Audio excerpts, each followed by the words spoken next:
Hello everyone friends, आज मैं इस वीडियो में सीएमए इंटरमीडिएट जून 2024 फाइनेंशियल अकाउंटिंग का पेपर डिस्कस करूंगा। जो फुल मार्क्स 100 नंबर का पेपर है, बट इसमें हम केवल सेक्शन ए जो एमसीक्यू है केवल उसको डिस्कस करेंगे हम लोग इस वीडियो में। टोटल 15 एमसीक्यू हैं, 2 नंबर के एक हैं, टोटल 30 मार्क्स के हम लोग इसमें डिस्कस करेंगे। तो आप लोगों में से जिन्होंने भी इस बार एग्ज़ाम दिया है वो अपने पेपर से इसको मिला सकते हैं और चेक कर सकते हैं कि उन्होंने कितना ठीक किया है। ठीक है, आइए शुरू करते हैं एक एक करके। इसमें पूरी डिटेल के साथ में बात करेंगे। आइए देखते हैं क्वेश्चन नंबर 1 क्या कहता है। क्वेश्चन फर्स्ट इसमें क्या कह रहा है, सेलेक्ट करिए आप द बेस्ट करेक्ट इक्वेशन। इसमें 4 आपको ऑप्शन दिए गए हैं, इसमें से 3 गलत हैं और एक जो है वो करेक्ट ऑप्शन है। इसमें से बेस्ट ऑप्शन हमें सेलेक्ट करना है। तो जैसा कि हम लोगों को पता है, अगर बैलेंस शीट देखा जाए, बैलेंस शीट इधर असेट्स होता है, इधर लायबिलिटी होता है। तो यहाँ का जो टोटल असेट होता है और यानी कि यहाँ के टोटल लायबिलिटी के ये बराबर होता है। ठीक है, टोटल लायबिलिटी में सबसे ऊपर आती है ओनर्स का फंड और उसके बाद यहाँ पे आती है अदर लायबिलिटी। और इसमें असेट्स में फिक्स असेट और करंट असेट।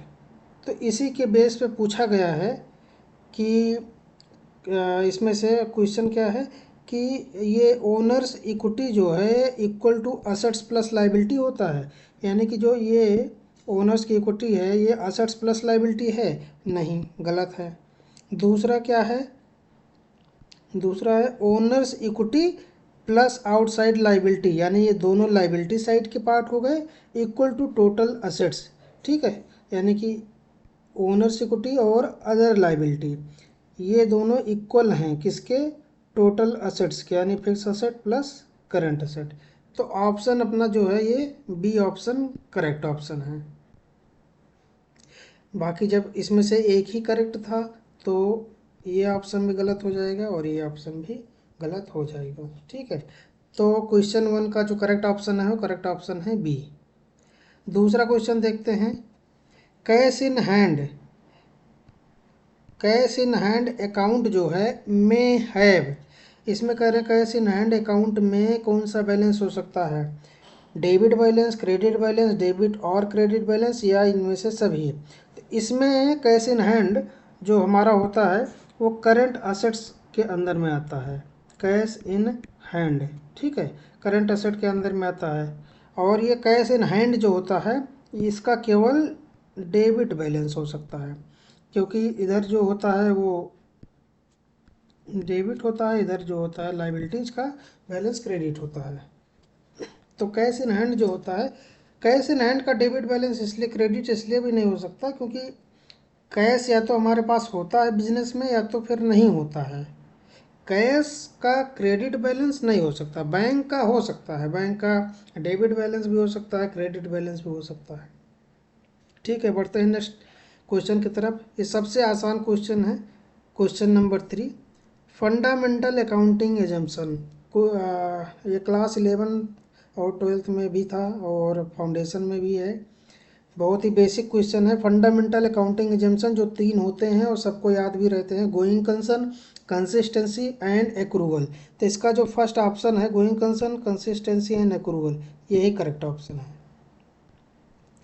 ये सबको ऑलमोस्ट पता ही रहता है। ठीक है, नेक्स्ट क्वेश्चन देखते हैं। Choose the correct statement. इसमें 4 स्टेटमेंट दिए गए हैं जिसमें से एक को एक सही है, बाकी 3 गलत हैं। पहला देखते हैं क्या कहता है, जो एरर ऑफ प्रिंसिपल होता है।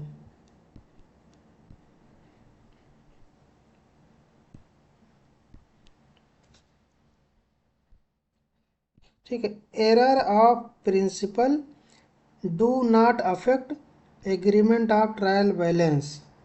तो ये जो है क्या कहते हैं कि पहला ऑप्शन ही जो रहेगा इसका करेक्ट ऑप्शन रहेगा, क्योंकि compensating error affect trial balance, और ये कहता है कि कंपनसेटिंग एरर जो है और ट्रायल बैलेंस को अफेक्ट करेगा, तो ये अफेक्ट नहीं करेगा, क्योंकि एक गलती जो है दूसरी गलती को कंपनसेट कर देती है। ठीक है।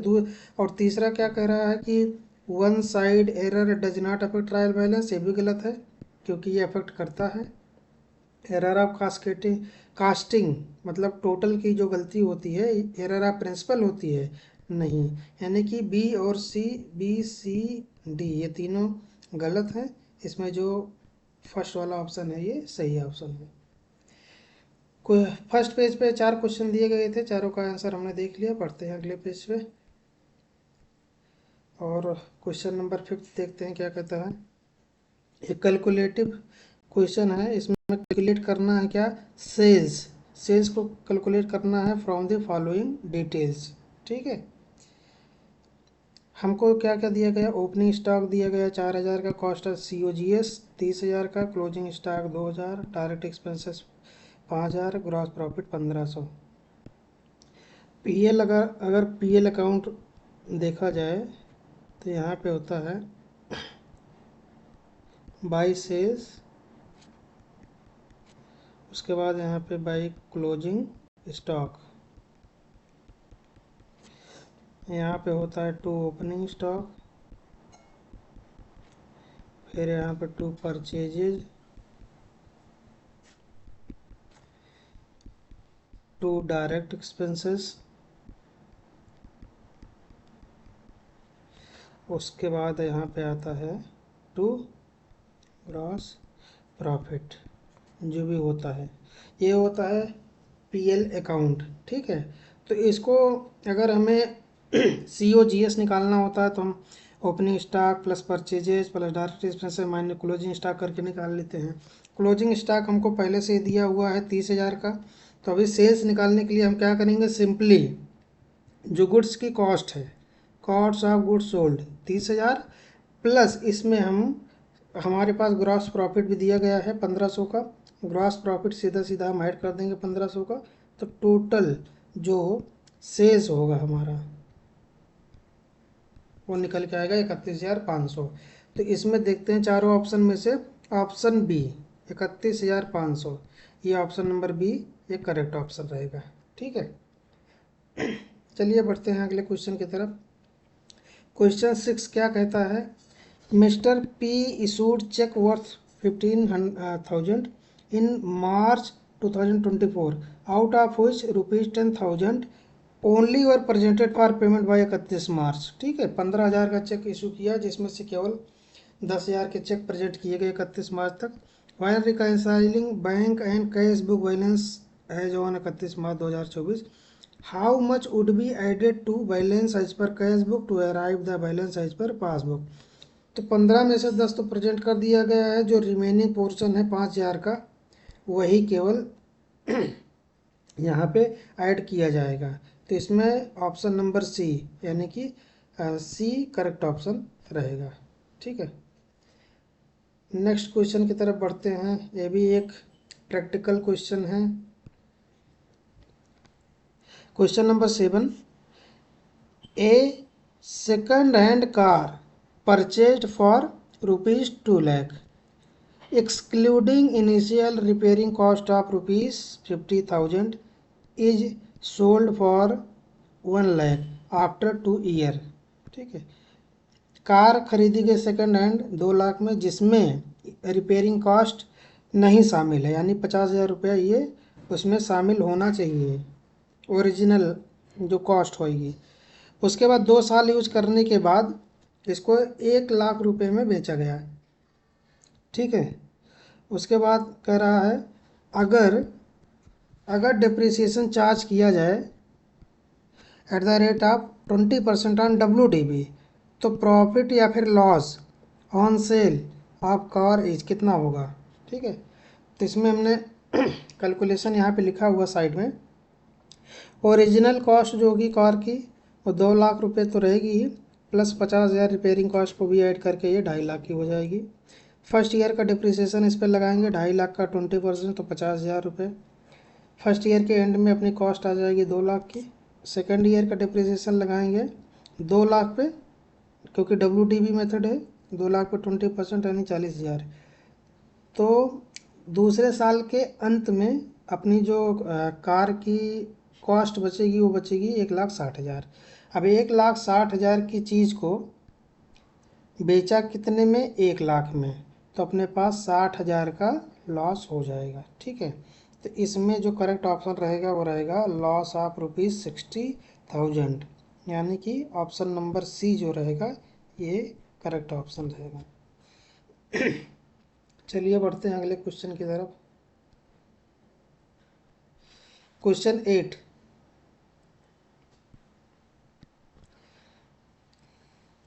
क्या कहता है, X drew a bill of exchange on Y for ₹20,000 payable after 3 month. ठीक है, on the due date Y could not make the payment and requested to renew a fresh bill for another 3 month at 12% interest, the amount of fresh bill would B.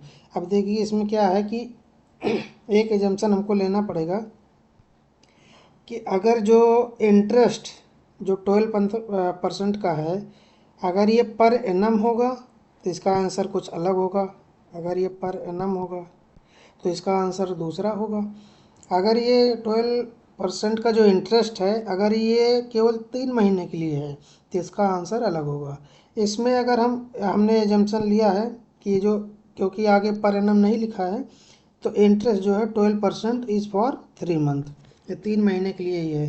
तो 20,000 का bill था, 12% के rate से 2,400 का interest हो गया, plus 20,000 का जो ये बिल का अमाउंट था, तो फ्रेश बिल जो बनना चाहिए वो 22,400 का, यानी कि इसका जो ऑप्शन रहेगा ऑप्शन बी करेक्ट ऑप्शन रहेगा।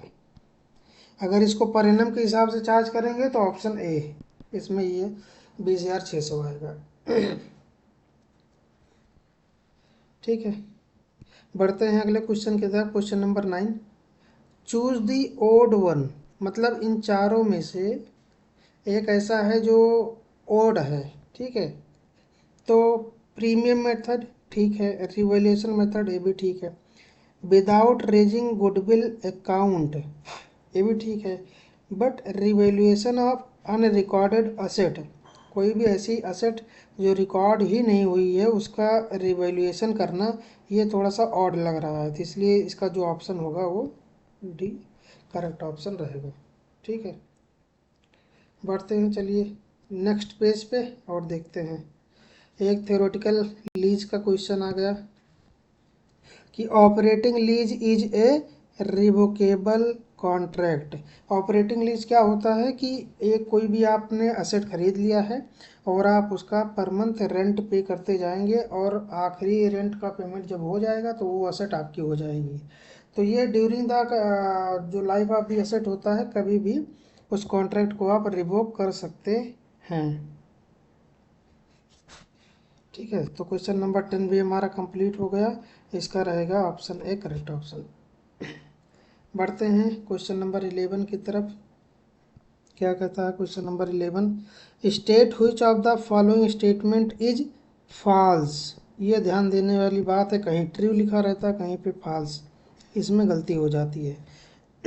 अब ये इसमें देखिए कि यानी कि इसमें से 3 जो ऑप्शन दिए गए हैं ना वो ठीक है, केवल एक ऐसा ऑप्शन है जो हमको गलत दिया गया है, तो हमें उसी को ही पहचानना है। पहले एक एक करके देखते हैं। Salvage of stock means stock saved during accident, ये ठीक है, इसमें कोई दिक्कत नहीं। दूसरा, unusual item and defective item are separate under insurance claim, तो यही गलत है, ऑप्शन नंबर बी ये इसमें होगा, क्योंकि बाकी के दोनों भी ठीक हैं। क्योंकि defective item means goods which can not face the usual rate of gross profit. ठीक है, नॉर्मल प्रॉफिट जो ऐसा गुड्स जो नॉर्मल प्रॉफिट या ग्रॉस प्रॉफिट जनरेट ना करे उसको डिफेक्टिव आइटम बोलते हैं, तो ये ठीक है ऑप्शन। और average clause is applicable in case of under insurance, ठीक है, तो ये भी ठीक है। तो फॉल्स स्टेटमेंट जो होगा अपना इसमें बी रहेगा। फिर पार्टनरशिप का अगला क्वेश्चन है, क्वेश्चन नंबर 12 पार्टनरशिप का। क्या कहता है वह, A B and C are 3 partner sharing profit and loss in the ratio of 3:2:1। B retire हो गए फ्रॉम फर्म से, what is the gaining ratio of the remaining partner. तो इसके पहले तीनों का जो रेशियो होता है 3/6, 2/6 और 1/6। बी रिटायर हो गए तो गेनिंग रेशियो हो जाएगा 3:1 का। इसमें यानी कि ऑप्शन ए करेक्ट है। क्वेश्चन नंबर 13 की तरफ बढ़ते हैं। ये भी एक प्रैक्टिकल क्वेश्चन है। ठीक है। Goods are transfer from department X to department Y at a price so as to include a profit of 33.33 on cost. ठीक है। If the value of closing stock of department Y is 18,000 then the amount of stock reserve on the closing stock will be. तो कोई भी चीज़ देखिए इस पे 33.33 cost पे है तो प्रॉफिट पे कितना होगा ये परसेंटेज पहले हम निकाल लेते हैं। यहाँ पे 33.33 अपॉन 133.33 इंटू 100 करेंगे तो सेल्स पे जो प्रॉफिट निकल के आएगा वो 25% का आएगा। ठीक है। यानी 33.33 ऑन कॉस्ट या फिर 25% ऑन सेल्स। तो स्टॉक जो हमारे पास है 18,000 का है, उसका 25% निकालेंगे तो 4500 रुपये का अपने पास जो स्टॉक रिजर्व रहेगा यानी कि अनरियलाइज प्रॉफिट ये 45 होगा। तो यहाँ पर जो करेक्ट ऑप्शन होगा ऑप्शन नंबर बी। ठीक है। आइए बढ़ता क्वेश्चन नंबर 14 और 15, ये दोनों ही थ्योरेटिकल क्वेश्चन हैं। क्वेश्चन नंबर 14 तो बहुत ही आसान है। Income statement of a charitable institution is known as income and expenditure account. ठीक है। क्योंकि पीएल अकाउंट बनता है प्रॉफिट ओरिएंटेड के लिए, रिसीट एंड पेमेंट अकाउंट बनता है एनजीओ के, बट रिसीट एंड पेमेंट के लिए बनता है। और ये स्टेटमेंट ऑफ अफेयर बनता है लिक्विडेशन के टाइम पे। तो इसमें करेक्ट ऑप्शन जो होगा वो होगा ऑप्शन नंबर सी। फिर last question, question number 15, contingent liability would appear कहाँ पे होगी? लाइबिलिटी साइड में नहीं, एसेट साइड में बिल्कुल भी नहीं, और नन ऑफ द एबव ये तो ऐसे भी नहीं होगा। तो as a note to balance sheet यानी कि ऑप्शन नंबर सी इसमें क्या रहेगा, ये करेक्ट ऑप्शन रहेगा। क्योंकि कंटिंग लाइबिलिटी जो कंटिंजेंट नेचर की होती है उसको as a foot note balance sheet के नीचे लिखा जाता है, उसको बैलेंस शीट के फेस पे नहीं लिखा जाता है। ठीक है। तो इस वीडियो में हमने पूरा 15 क्वेश्चन को डिस्कस किया, पूरे पेपर के एमसीक्यू पार्ट को, पूरे इसके रूल्स रेगुलेशन लॉ के साथ में। ठीक है। चलिए इस वीडियो में इतना ही, मिलते हैं नेक्स्ट पेपर के एमसीक्यू सॉल्यूशन के साथ में। तब तक के लिए थैंक यू सो मच।